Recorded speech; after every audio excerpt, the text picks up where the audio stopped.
ariko kubwiwanje ja Double Trip uyu mukobwa Stacy Da Queen arakwiye kujya tize kabisa agakora ijwi ryiwe ni voix de tête ni ijwi ry'inyamutwe mugabo uri kurumviriza neza urumva yuko nta nguvu rifise vraiment Jesse hano waruberewe ni sawa vraiment ariko harahandi sasa yari yambaye igipira kirawo ca jaune igipira cyamurekura mu izosi ukuntu abantu bakubeshe ngo cyambaremo bo sinzi kugira ngo nakantu washatse kugira ngo mushobore kugira style zisa na Tiros Mfalme aho tubona yuko nawe nyine yari yambaye agatriko ka jaune mugabo wewe kara agatriko kamutoka vraiment kakwibutse iki niki gice naco nyene tubashikiriza kugira ngo mushobore kutubwira muri commentaire zanyu ni kuri Mirror TV 257 mutubwire ico kabibutsa urashobora guca wibuka muri kahise mbega ndiko ndava ku ishure byari bimeze gute nambaye kaki ingene naca muri quartier ahari hose nkahumva Anita ni Matonya ari kumwe na Lady JD n'ababanyi bo ngaho muri Tanzania.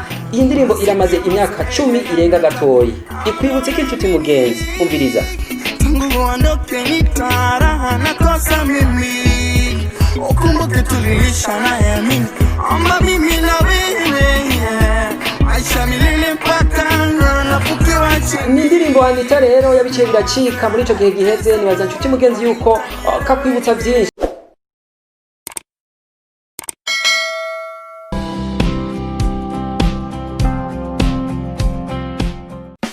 Chuti bagenzi twikundanira ndabaramutse ndababwira yuko ndabakunda cyane turakundana murabizi je ndabakunda kurusha uko muvyibaza DJ Double Trip mwamaze kwibona yuko igani ari comment mega tugiye gucomment iki uno munsi je ndafise uko ndabicomment ariko nawe chuti mugenzi unkurikirana unyumviriza urafise ukuntu nawe ushobora kubikomanta muri commentaire hariya turi Mirror TV 257 tukubera ikirori ngo nawe ubera ikirori abandi cyo tumugenzi urabizi comment yuno munsi sasa tugiye kuryaga tugiye gukomanta tugiye gukurisano canke guhayagiza ku gikorwa kiraho mugiye kumva ni igikorwa cyande nande mbega abacise gute umviriza mukanya gato y'incenza ndakubwira nimba uri umuntu ukurikirana cyane ibijanye na entertainment canke abanyabuhinga mva bwonko ubunga iwacu mu Burundi n'igikorwa bise Hani ninde nande mukanumviriza ngo nimekutana wengi n'umukobwa yitwa Stacy Da Queen nigeme yitwa Stacy Da Queen harabo mbuje mwigeme yacabiyumbira ibindi je ntavyo nzi mes amis no mwigeme Stacy Da Queen ubona yuko muri video byayimeze neza ku ruhande rumwe ari ku rundi ntibyari neza ibyo bikari neza mbega n'ibya indirimbo bise Hani ari kumwe n'umukipe yitwa Tiros Mfalme mbega indirimbo imeze gute ngiye kuyikurisana mu biki mpayagize ibiki muri indirimbo bise Hani irabe gato yihamara ico tugaruka Vile mwenzako na vino kesha tururu yep nizere yuko ibintu ari amavuta sana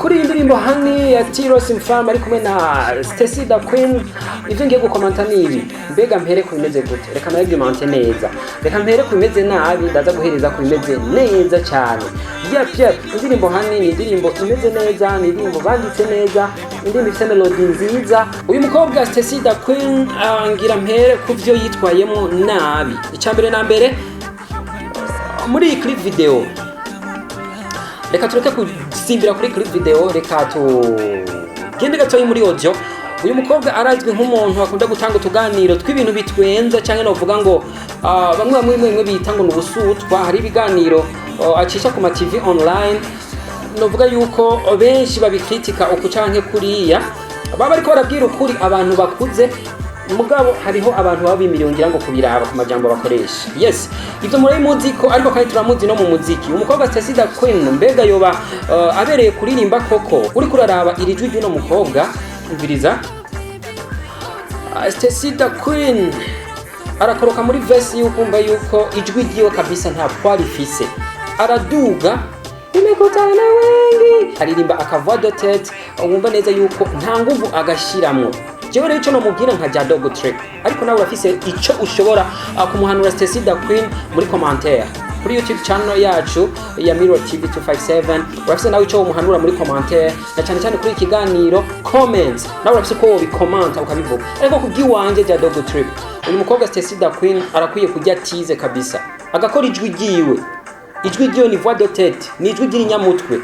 Mugabo uri kurumviriza neza urumva yuko nta nguvu rifise vraiment, nta nguvu rifise.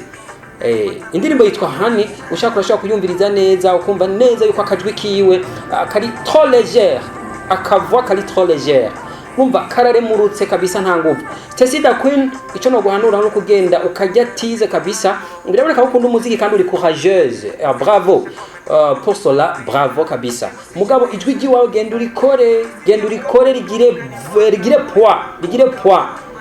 Nivyo ndiko ndavuga ivy'iwanje, ariko nawe nshuti mugenzi uri kurankurikirana uraje muri commentaire uvuga yuko narenganije Stacy Da Queen acanke yuko ari ivyo. Ufashe ugakompara, baririmba voix de tête cyo kimwe na Shani Queen.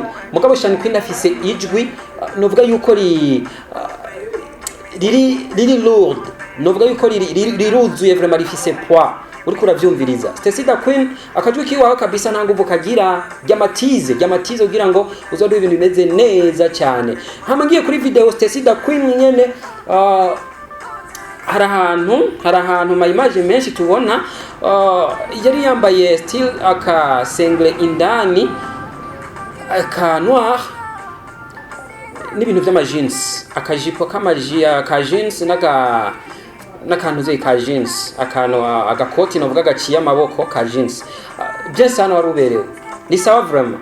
Ariko harahandi sasa yari yambaye igipira kirawo ca jaune, igipira cyamurekura mu izosi ukuntu abantu bakubeshe ngo cyambaremo, bo sinzi ngira ngo nakantu washatse kugira ngo mushobore kugira style zisa na Tiros Mfalme, aho tubona yuko nawe nyine yari yambaye agatriko ka jaune. Mugabo wewe karagatriko kamutoka vraiment, karagatriko kamutoka mu izosi bimeze neza. Ariko Stacy Da Queen wewe mu izosi kiya gipira kabisa byari bimeze nabi. Ahandi hose ariko ni sawa. Stacy Da Queen courage kandi anoza yuko imbere ni heza cyane, imbere ni heza kubera uri courageuse, ico nakubwiye bravo. Sasa turaja ku mutipe Tiros Mfalme. Uyu mutipe ni umuntu atabarundi benshi cyane bamuzi, ariko yarakwiye kumenyekana vraiment. Mu Burundi dufite kirezi utazi ko kera. Uyu mutipe ndamwemereye ikintu, arafise ubumenyi muri music, arafise ijwi ryiza, araririmba neza vraiment n'umustar. Tiros sino gutebako, bravo. Ndagwa 9 ku 10 Tiros Mfalme, kandi courage cyane. Dufite kirezi tutazi ko kera. Tiros Mfalme arazi ivyarimwo n'umustar vraiment. Big up sana mzee, safi sana. Ikiganiro ni comment, wumvise uko nashoyejeho kubivuga, uko nashoye kubikomanta kuri indirimbo Honey ya Stacy Da Queen ari kumwe na Tiros Mfalme. Mbega jewe Jadogo Trip, ivyo na commence umpinyuze iki nshuti mugenzi uri kuratwumviriza, mbega wumva narengeye nde, wumva nashoboye guhengamira kwande?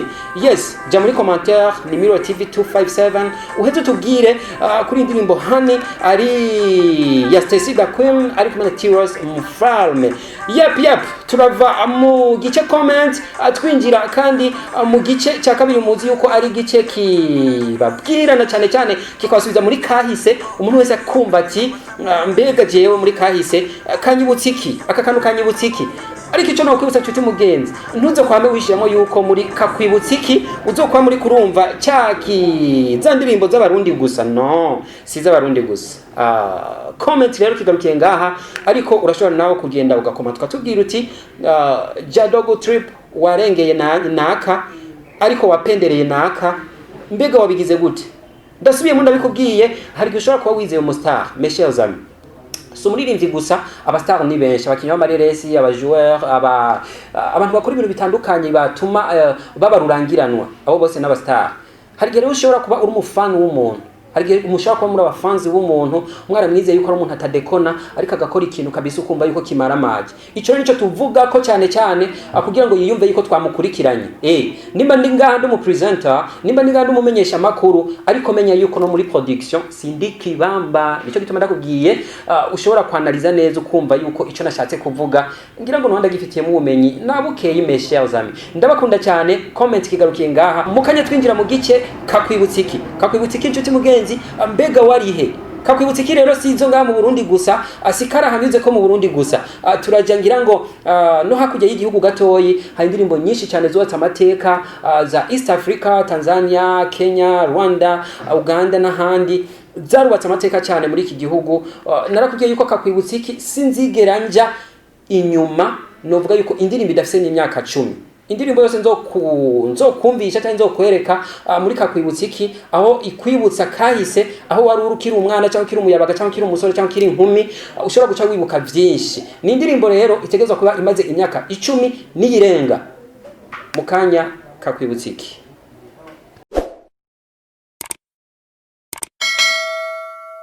Nakubwiye yuko ndakuzaniye igice kakwibutsiki. Mbega kakwibutsiki warihe muri iyo epoque, warihehe mu bwana bwawe, wibuka iki iyo wumvise indirimbo iyi? Nakubwiye se abarundi gusa, oya n'abatanzania barafise ako bazana ukagira ico wibuka muri kahise. Mbega iyi ndirimbo ikwibutsiki? Kakwibutsiki ni iki gice nacyo nyene tubashikiriza kugira ngo mushobore kutubwira muri commentaire zanyu, ni kuri Mirror TV 257 mutubwire ico kabibutsa. Urashobora guca wibuka muri kahise, mbega ndiko ndava ku ishure byari bimeze gute nambaye kaki, ingene naca muri quartier hariho hose nkahumva Anita. Ni Matonya ari kumwe na Lady JD n'ababanyi bo ngaho muri Tanzania. Iyi ndirimbo iramaze imyaka 10 irenga gatoyi. Ikwibutse ko inshuti mugenzi, umviriza. Mungu ondoke nitaraha nakosa mimi, ukumbuke tulilishana ya mimi, ama mimi na wewe Aisha milele mpaka napukiwache. Ni indirimbo Anita rero yabiciye biracika muri ico gihe giheze. Nibaza inshuti mugenzi yuko kakwibutsa byinshi. Aka karirimbo Anita ni Lady JD ari kumwe na Matonya n'abastar navuga yuko no muri iki gihe bacumvikana cyane. Lady JD navuga yuko arakartona cyane gusumba Matonya, ariko na Matonya aracyariho kandi ari karakora. Nibaza yuko ntabantu banganya umugisha chance, abantu barazisumbanya niko novuga. Matonya nitwo turamumva cyane, umugabo wibuke yuko yubatse amateka kuri indirimbo Anita muri igihugu cyacu, aho uca hose kenshi wumva Anita muri za 2007 2008 2000 sisi ngirango aho hose indirimbo yari ihari Anita. Nawe karafite cyo kakwibutsa inshuti mugenzi, ni muri umusore mu bwana bwawe wambaye kaki, urafite ikintu kakwibutsa karimbo Anita, jya muri commentaire utubwire kuri Mirror TV 257 karafite cyo kakwibutsa. Nimba uri umumama mu bukumi bwawe hari cyo kakwibutsa, nimba uri umupapa mu busore bwawe hari cyo kakwibutsa kuko imyaka 10 irenga simike. Anita by Matonya featuring Lady JD akakwibutsa iki inshuti mugenzi, jya muri commentaire tubarire.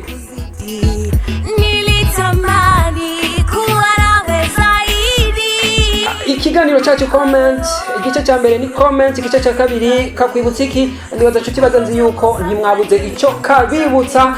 Ndakaririmbo Anita Kamatonya ari kumwe na Lady JD. Ndababwire ko ndabakunda cyane, jewe ndi Dog Trip. Ndabibutsa yuko wowe utaragira subscribe cyangwa se abone kuri channel yacu ya YouTube ni Mirror TV 257. Nizere yuko waracerewe mugabo iryo niko sari harigwa inshuti mugenzi, turaguharira nta kibazo, ariko nyaragashibikore kugira ngo uzokwa muryohewe biganiro novuga abiteye igomwe bituma muguma mugira kamwe mwaho muri hose. Kubyonje Dog Trip ndabakunda cyane, reka ndabifurize kwandanya mugira ibihe byiza.